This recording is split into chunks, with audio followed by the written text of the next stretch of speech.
Good evening, campers, dreamers, and babysitters, and welcome to our review of Terrifier 3.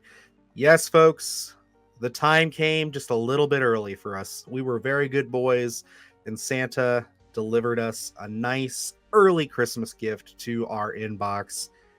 Again, we've already announced it on the channel, but for those of you who don't know, this was a complete surprise. We were so prepared and ready to go see this thing opening night with all of you at the exact same time, but something worked out. I don't know what happened. We must have made a deal with the devil himself, because we got the offer, we took it, and we have witnessed Terrifier 3. And I gotta say, Luke, this was a heck of a couple of days. It has been very interesting watching the reactions start to pour out more and more post Fantastic Fest, post all this.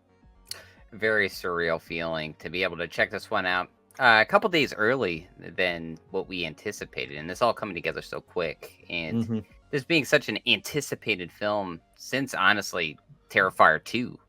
Everyone wanted to see what that third installment was going to be. Then the kind of slow trickle, people at Fantastic Fest checking this one out, being able to see those reactions, people leaving the theater, that type of thing. But now we're getting close. We're so close to the general audience, everyone being able to check this one out, the discussion points, everything. And oh my gosh, I still can't believe we were able to get this one a little bit early than we anticipated. Yeah, I mean, super blessed. And again, thanks to all of you guys, seriously, from the bottom of our hearts. Like, Absolutely. I can't express enough that like this stuff wouldn't happen without you guys watching. So this is huge.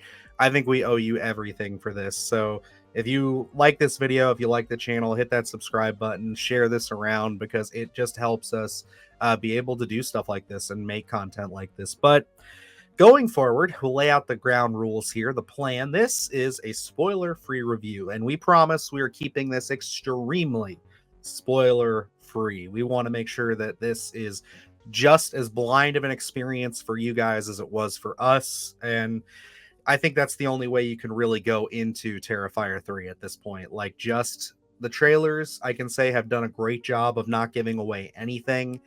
And yeah, I think that those of you who haven't read anything online or seen any reviews where they're talking about all the guts and gore and everything involved, you're going in with the best possible outcomes ahead of you. Because, yeah, going into initial thoughts, Terrifier 3, I was worried that this wouldn't live up to 2, that this wouldn't, like, I'd walk away feeling mildly disappointed. I'm walking away saying that this, to me, is kind of like the Empire Strikes Back of the Terrifier franchise. If you look at Terrifier 2 is almost like Star Wars, because it's like everything they did was just perfect. It just feels like they had this story planned out. And I know Star Wars wasn't planned out, but this feels so handcrafted, so much like this story was meant to go this way. And as much of a fanboy as I am, and I will fully admit that, I was still very much impressed. This movie exceeded my expectations for the enjoyment. What an emotional thrill ride we've been on with the Terrifier franchise. We watched the first one, didn't really enjoy it, so a low bar was set going into Terrifier 2. To be honest, I was not excited to go see Terrifier 2, especially with that drive ahead of us.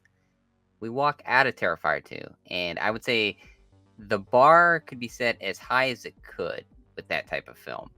And we look at the third one, we have 2 years to wait. It's just such an highly anticipated film. I was worried as well. So anxious that this one would not live up to that second installment, because what a happy surprise that was.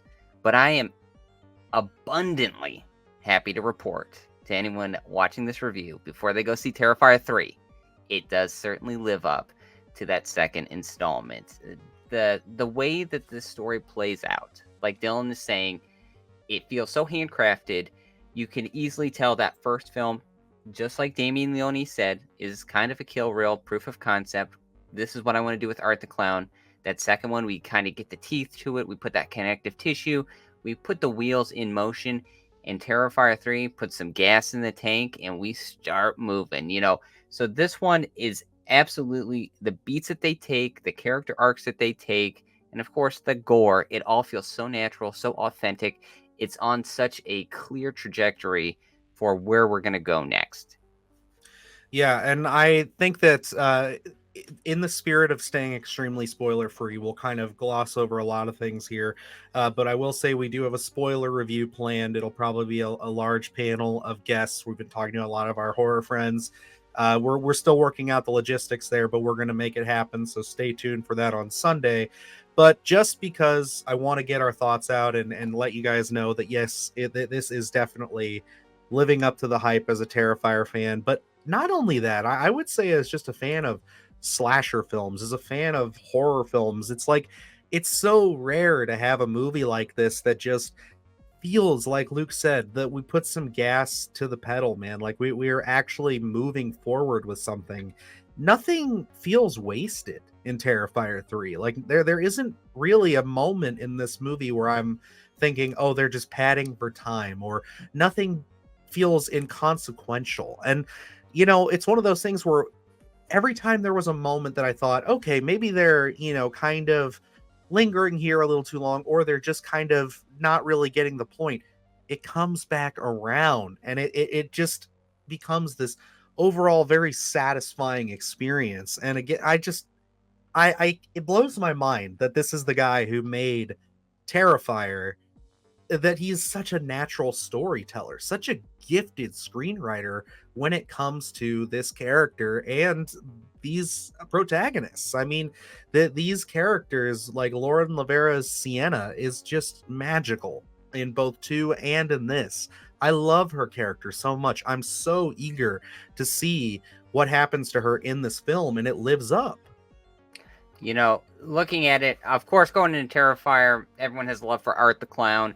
You're looking for that gore, you're looking for that mayhem. They absolutely deliver, but it's one of those things where looking at the character development in this, where yes, you have Art the Clown, we all love him, but when you look at Sienna and even Jonathan, I think there is such a real feeling to that PTSD of the events of that second installment, and it's so well crafted. Where you look at it, where Jonathan and Sienna, for the most part, dealt with the exact same interactions with Art and that kind of chaos that had ensued in that film. And the way Damien Leone kind of writes the way that they're both dealing with it, where they're both dealing with trauma, but it's just a little bit different. It feels so authentic for how every human being goes through similar trauma, but they deal with it in a different way. And I absolutely love that, because when we're just with those characters and we're developing them more out of those instances of what they had dealt with, it feels like such an authentic take of how each character would feel. So it doesn't feel like any wasted motion. I know sometimes when you go into these slasher films that it's, hey, we want more time with Jason. We want more time with Michael. We want more time with Art. But this one, honestly, when we're just on screen with our characters, it feels like no wasted motion. Everything that they do pushes the film farther, and it just gets you more and more tense for that ultimate interaction that we're just waiting for.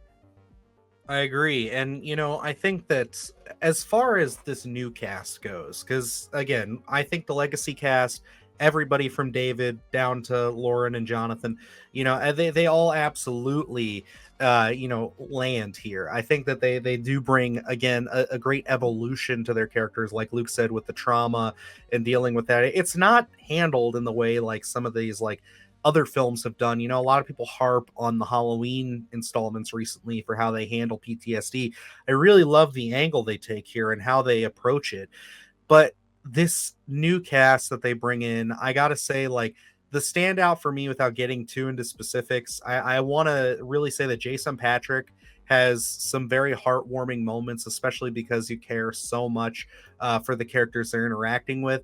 But then it's Daniel Roebuck. I mean, the guy has one of my favorite sequences in this entire film.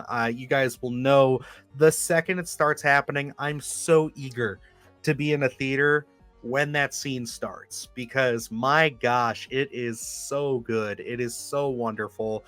And yeah, I again won't get into specifics on it, but it's excellent. And it really just put the biggest grin on my face the entire time. Honestly, I think when we look at that interaction with Dana Roebuck, and we all know what we're anticipating that interaction. You see Art in the Santa suit, and you're wondering, how is everything going to lay out here? And the preparation before that scene goes down, and we're kind of hinting towards, what we're going to use and what that scene's going to look like. And then once we finally get there, and it is just comedic gold, I think. Just the way the interaction plays out, the Art's first reaction to everything is just absolutely great. I cannot wait to see TikTok videos on that. But, and the way that they play it from each beat, and then the way that it ends is an absolute exclamation point that is going to be, I think a lot of people are going to talk about it. It's one of Yeah. my favorite instances in the film. So I love that we kind of take these detours, but again, everything works in this film where it's no wasted motion. This is a 2-hour film. I think it's pushing a little bit over 2 hours. I think 208 is what But the screener had. for me, it felt really lean and mean. It feels like everything that we're doing has an opportunity to breathe, but it doesn't feel like we're sitting in these scenes too long. So even that interaction with Dana Roebuck, I think it steals the show at that instance. But again, there's so many scene stealers in this that it's really hard to choose one. I definitely agree with you on that, because there's a lot of moments that I cannot wait to dive into and actually talk with Terrifier fans about. There are moments in this, just reflecting on it, where I'm like, this is going to get people talking. This is one of the things that's getting people talking already, is that people are walking out of the theater vomiting.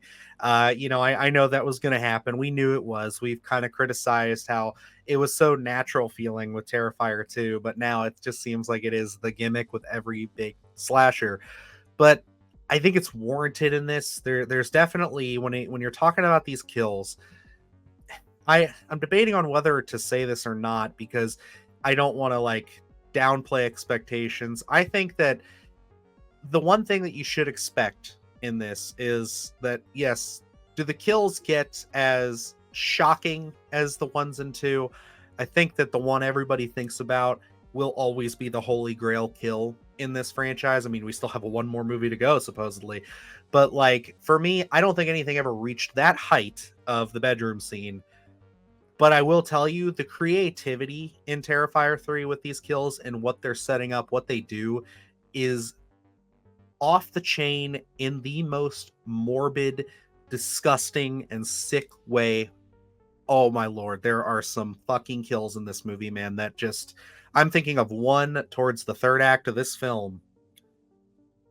Ugh, just unsettling, gut-wrenching. I literally was feeling a bit queasy thinking about that, and it is awful. It is going to unsettle people.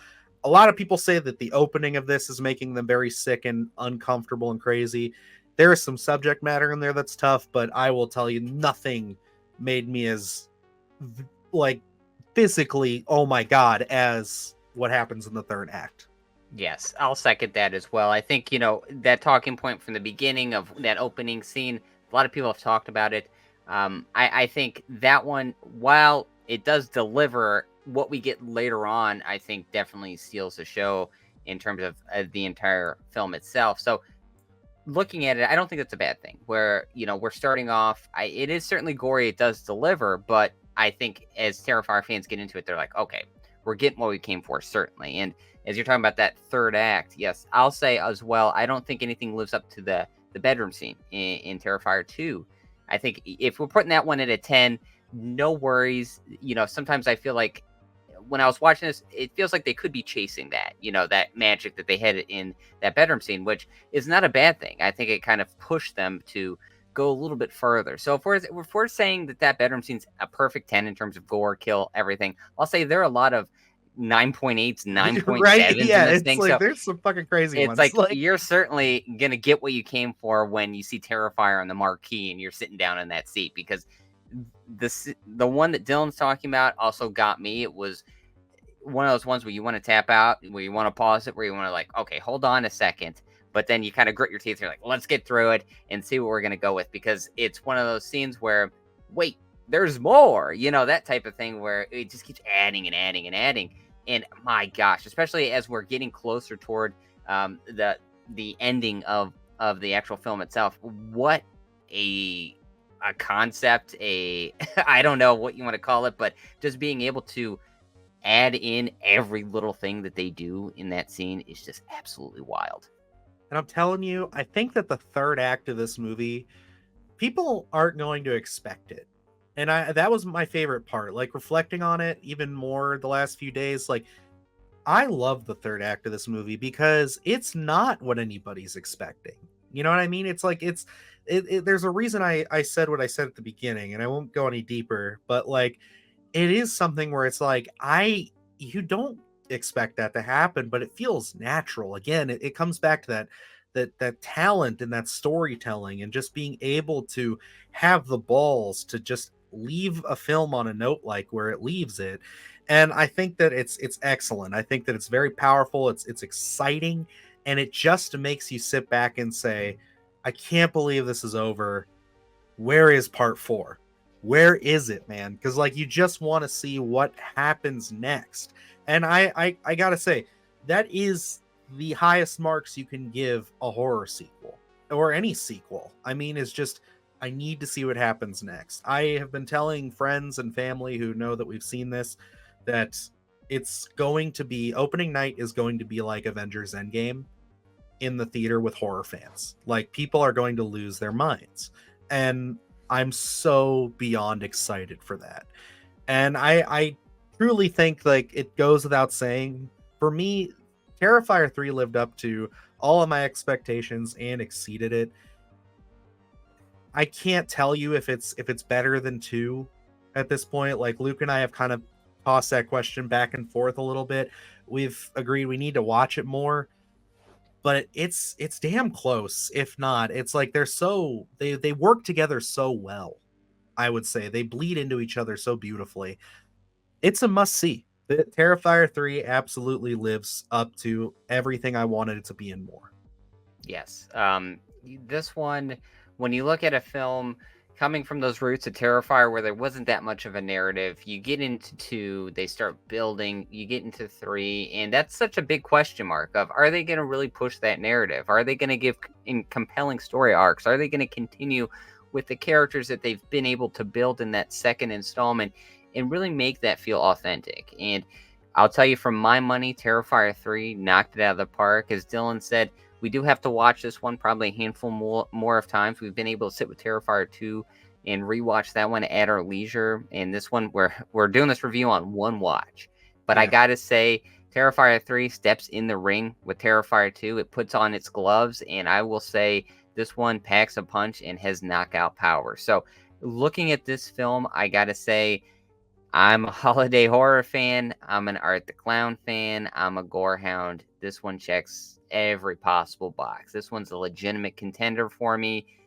It could honestly win my heart over Terrifier 2. And I say that absolutely honest opinion there. This isn't something where I'm just, kind of saying it because we got a screener. This one is an honest contender.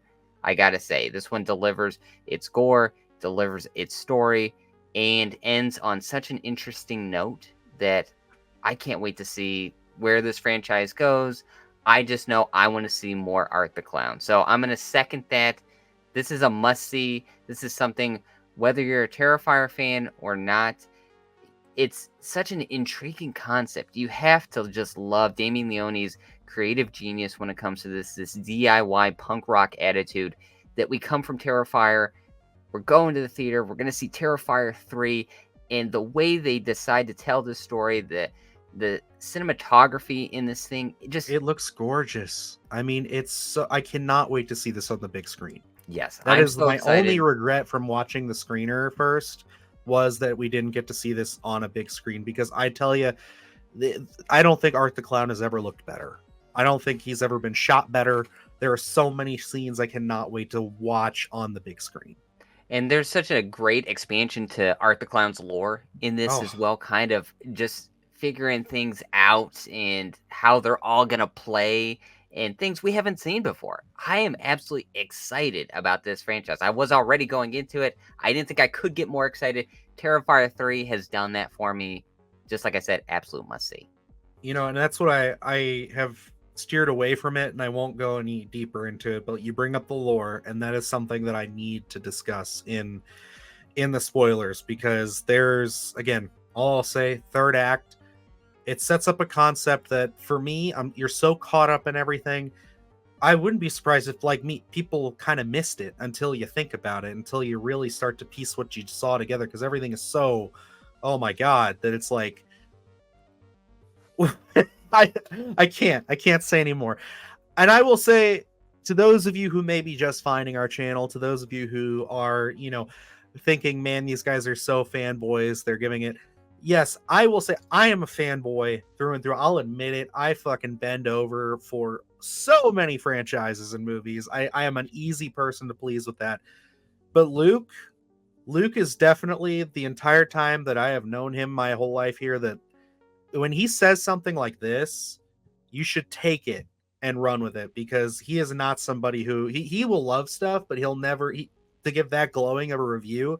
It's like that and Alien Romulus this year. It's like those are two instances of franchise horror where I'm just like, I've never seen this guy like gush this much about two franchise films ever. So, honestly, unbelievable. A year where two franchise films come out and they make the absolute right move. I never would have guessed it going into 2024, but hey, we sit here in October and this is where we're at. 100%.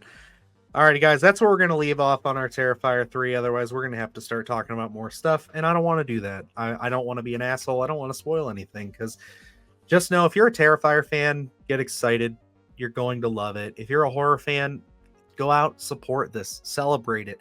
This is what we go to the movies for, like, to support small films having an explosion, getting their franchise, and watching somebody take that ball and run it across, score the touchdown that Terrifier 3 is. That's what we want. And if you are just morbidly curious, bring your barf bag and let's do it. Come on in. It's Terrifier 3 weekend, baby. Let's make it happen. So that's everything we have to say, guys. Again, if you're just finding the channel, we appreciate you watching to this point. Hit that subscribe button, give this video a like, share this out with all of your friends, and let them know that Terrifier 3 is an absolute banger. And yeah, that'll wrap us up here. So until next time, I'm Dylan Newell. And I'm Luke Janesco. And remember, stay scared. Do the horror shit, gonna do it live. Cause Splattercast kick it every day they live. Splattercast, slash ass. Splattercast, slash ass. Splattercast, slash ass. Splattercast, slash ass. Splattercast, slash ass. Splattercast, slash ass. Splattercast, slash ass.